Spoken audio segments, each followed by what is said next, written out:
साल 1969 उस दौर के नामी प्रोड्यूसर डायरेक्टर नासिर हुसैन अपने डबिंग स्टूडियो में अपनी आने वाली फिल्म प्यार का मौसम को डब कर रहे थे।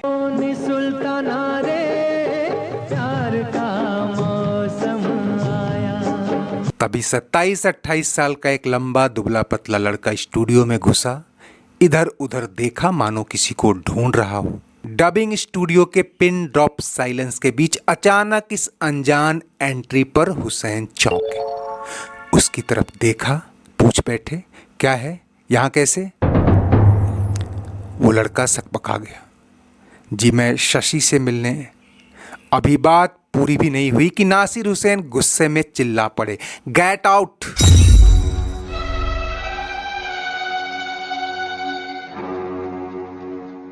आवाज में इतनी झुंझलाहट, इतनी तल्खी थी कि वो लड़का उल्टे पांव बाहर निकल आया। कमरे में मौजूद एक दो टेक्नीशियन भी हरकत में आ गए।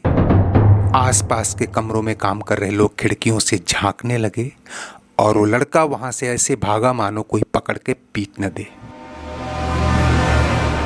नासिर हुसैन फिर डबिंग के काम में जुट गए। लेकिन जैसे ही ये बात फिल्म के लीड एक्टर शशि कपूर को पता चली, वो नासिर हुसैन के पास आए और कहा, आपको पता है जिस लड़के को आपने डांट के भगाया वो कौन है? नासिर ने हैरानी जताई, कौन? वो कोई मामूली लड़का नहीं है, देश के नामी कवि और मेरे पापा के दोस्त हरिवंश राय बच्चन का बेटा है। आजकल फिल्मों में करियर देख रहा है। ख्वाजा अहमद अब्बास साहब ने तो इसे अपनी फिल्म सात हिंदुस्तानी में ले रखा है। नासिर हुसैन को इसका बड़ा अफसोस हुआ। दोस्तों, फेमस ऑथर अक्षय मनवानी की किताब म्यूजिक मस्ती modernity the cinema of Nasir Hussain में लिखा है, नासिर अपने बर्ताव पर पछताने लगे। फिर शशि से कहा कि यार इस लड़के को फिर कभी बुलाओ या कहीं एक बार मिलवाओ, मैं इससे सॉरी बोलूंगा।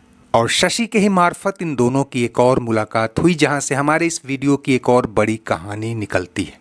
लेकिन आपको बताते चलें कि अमिताभ बच्चन 1-1.5 साल पहले ही कोलकाता में शिपिंग फर्म की एक अच्छी खासी नौकरी छोड़ के मुंबई शिफ्ट हुए थे।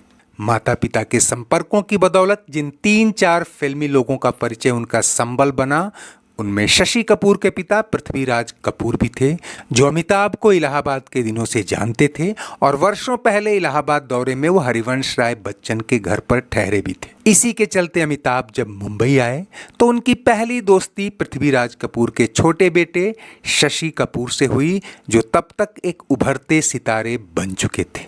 लेकिन इस बात से बेखबर कि ये दोस्ती पर्दे की जोड़ी बनकर उनके करियर में भी कई सितारे जड़ने वाली है।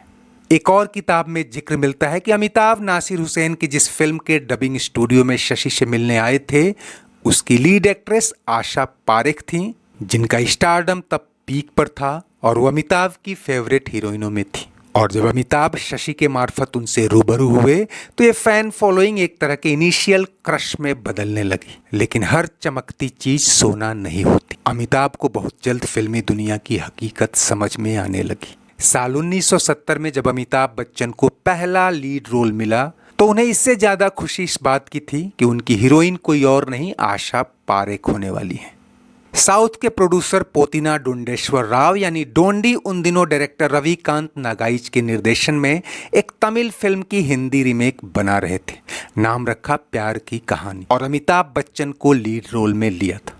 लेकिन अमिताभ का नाम सुनकर ही आशा पारेख ने फिल्म ठुकरा दी कि मैं किसी न्यू कमर के साथ काम नहीं करूंगी, और फिर तनुजा इस फिल्म की हीरोइन बनी। और दोस्तों, वक्त के पर्दे पर तकदीर ने जो स्क्रिप्ट लिख रखी थी, उसमें यही आशा पारेख कुछ 1 साल बाद इस हीरो संग काम करने को तड़प उठी।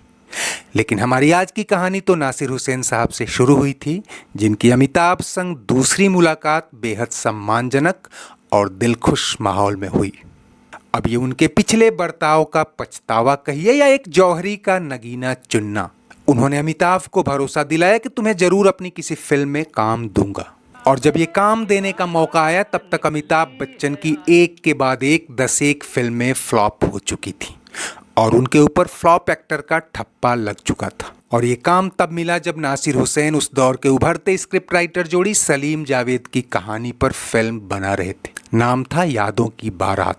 धर्मेंद्र लीड रोल में थे और जब पता चला कि सलीम जावेद की ही कहानी पर प्रकाश मेहरा ने अमिताभ बच्चन को अपनी फिल्म जंजीर में बतौर लीड एक्टर कास्ट कर लिया है, तो नासिर हुसैन ने अमिताभ बच्चन को यादों की बारात में धर्मेंद्र का कोई स्टार यानी 3 भाइयों में से एक का किरदार दे दिया। तीसरे भाई का रोल अपने भतीजे तारिक खान को दिया।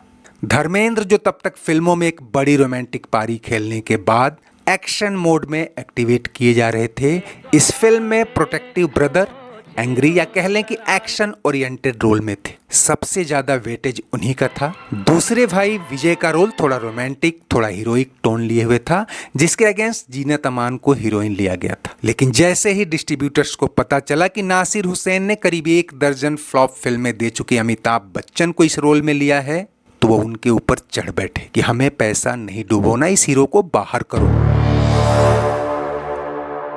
ये पहला मौका नहीं था जब अमिताभ बच्चन को फाइनेंसर्स और डिस्ट्रीब्यूटर्स के दबाव में किसी फिल्म से बाहर निकाला गया था। नासिर हुसैन व्यावसायिक दबाव में झुके और अमिताभ से दूसरी बार सॉरी बोलते हुए उन्हें फिल्म से बाहर किया। अब उनकी जगह विजय अरोड़ा को लिया गया, जो फिल्म इंस्टीट्यूट ऑफ इंडिया से निकले थे और उसी साल आई फिल्म जरूरत से चर्चा में आए थे। और जो cult romantic song Amitabh Bachchan पर फिल्माया जाना था, उसमें विजय अरोड़ा जीनत अमान का दिल चुरा रहे थे।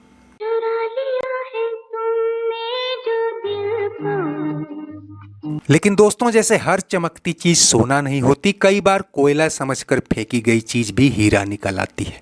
जिस नासिर हुसैन की किस्मत में हिंदी सिनेमा के सबसे बड़े सुपरस्टार की तामीर लिखी थी, उन्होंने उसे ऐसे खोया जिसकी कसक ताउम्र रही। नासिर हुसैन को अपनी गलती का एहसास तब हुआ जब कुछ महीने बाद ही मई 1973 में प्रकाश मेहरा की फिल्म जंजीर रिलीज हुई। पहले कोलकाता, फिर मुंबई और फिर पूरे देश में धमाल मचाती चली गई। बॉक्स ऑफिस के आंकड़ों ने फिल्म उद्योग के लालाओं की नींद उड़ा दी। एक टिमटिमाहट जिसे जुगनू समझकर फलक से बाहर फेंक दिया गया था, अब एक सितारा बनकर चमक रहा था। जिन डिस्ट्रीब्यूटर्स के कहने पर नासिर हुसैन ने अमिताभ को यादों की बारात से निकाल दिया था, अब वही डिस्ट्रीब्यूटर उन्हें दोबारा लेने के लिए और फिल्म रीशूट करने की बात कर रहे थे। लेकिन नासिर हुसैन ने कहकर मना कर दिया कि फिल्म तो लगभग पूरी हो चुकी है। वो एक मजे हुए फिल्मकार थे, एक से बढ़कर एक सुपरहिट फिल्में दे चुके थे और यादों की बारात भी सुपरहिट हुई। लेकिन बॉक्स ऑफिस पर कमाई में जंजीर से एक पायदान नीचे ही रही।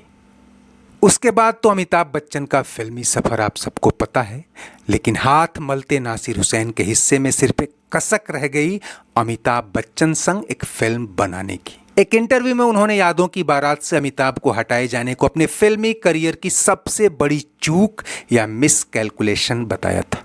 हालांकि आगे चलकर दोनों के रास्ते इतने अलग हुए और उनके शब्दों में कहें तो अमिताभ की एंग्री यंग मैन की छवि उनके अपने रोमांटिक एक्शन ड्रामा पर फिट नहीं हुई। सच जो भी हो, लेकिन यहाँ सबक एक ही है। कई बार किस्मत हमारे दरवाजे खटखटा रही होती है और हम उसे भूलवश गेट आउट कह बैठते हैं। दोस्तों, चलते चलते वीडियो लाइक और शेयर तो करें ही, अगर चैनल सब्सक्राइब नहीं किया है तो वो भी करते चलें। कमेंट बॉक्स में आपकी हर राय का स्वागत है। शुक्रिया, नमस्ते, आभार।